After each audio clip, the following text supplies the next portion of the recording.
You see here a figure which is apparently, as you look at it, two faces in profile about to kiss each other.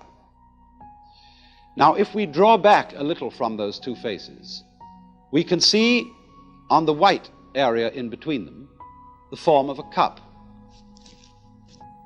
But the interesting thing about this is that as you look at it, you will either be able to see the form of the cup or the form of the two faces in profile, as it were, about to kiss each other. You can alternate them between them very rapidly, but you will not be able to see them both that way at the same time. Avidya, which meant means non, vidya, knowing. Non-knowing or ignorance, or better, ignorance. Ignorance, in other words, leaving something out of account. Either the white must be the background and the black the figure on the ground, or else the black must be the background and the white cup showing up on it. And so in this way, we are unable to see really, we can think it. After a while we can get accustomed to the idea that the figure and the ground, the black and the white, are mutually necessary to each other. In that figure that I showed you, you could say both the cup with the stem and the two faces are there. But our ideas about them, our concepts, are mutually exclusive, and we cannot see them both at the same time.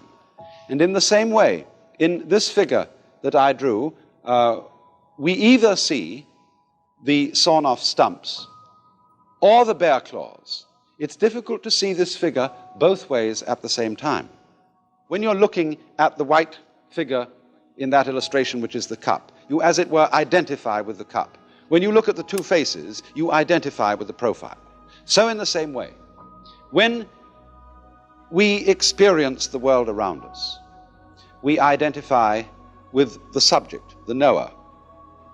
We don't identify with what we see. But as a matter of fact, if there is nothing seen, there is no experience of a seer. If there is no seer, there is no experience of anything seen. They both go together in the same way as the black and the white.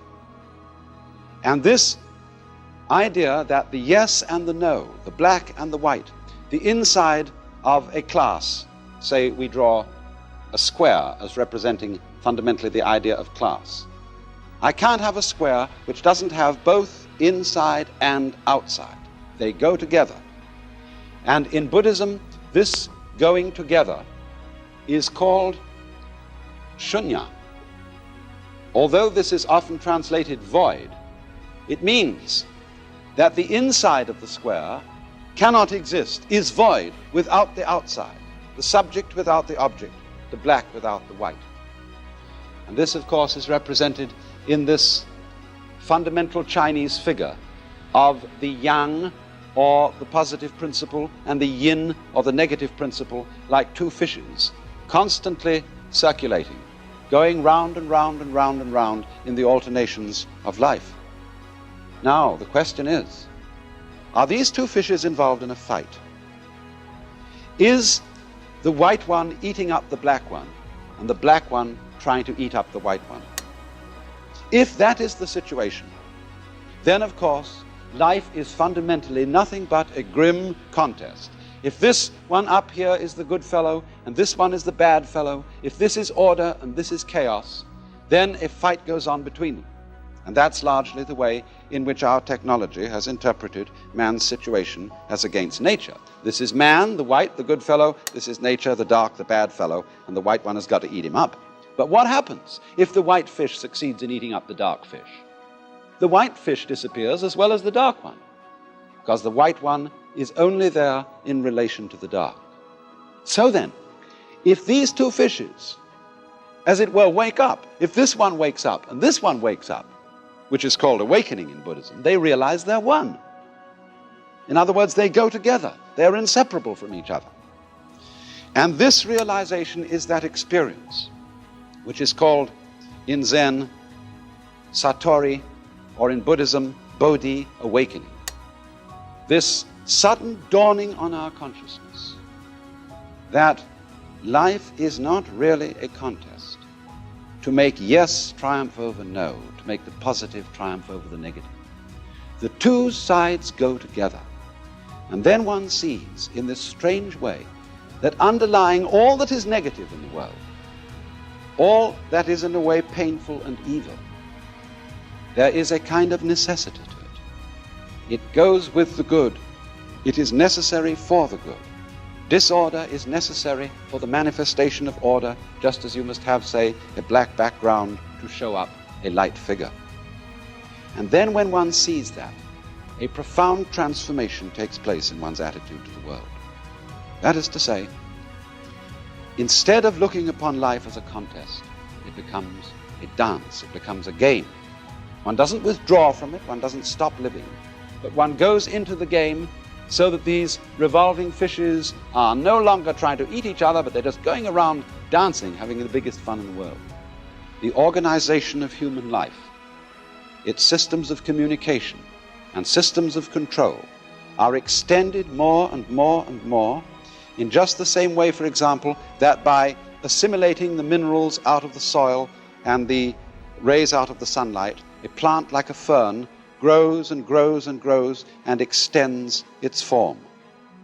And in this way, its organization prevails.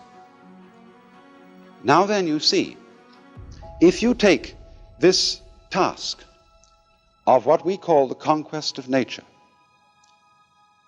the task of making order victorious over chaos or randomness, if you take this seriously,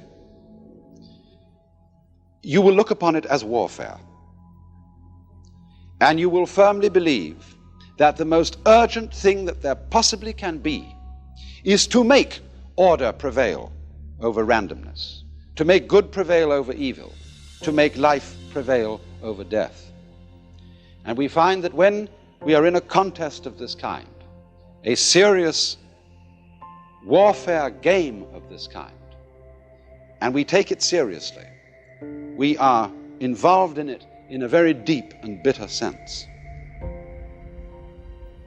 Now, the difference of Buddhism from science as a form of knowledge is that in Buddhism it would be said that this view of things, this view of the task of life as making order triumph over disorder, leaves something out.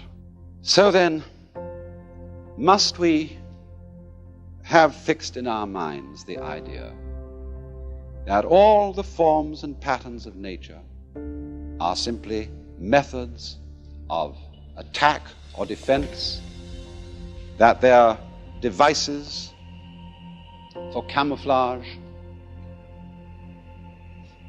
that they're simply lures for sexual attraction or other utilitarian purposes? Or can we see in them a dance, a joyous cosmology?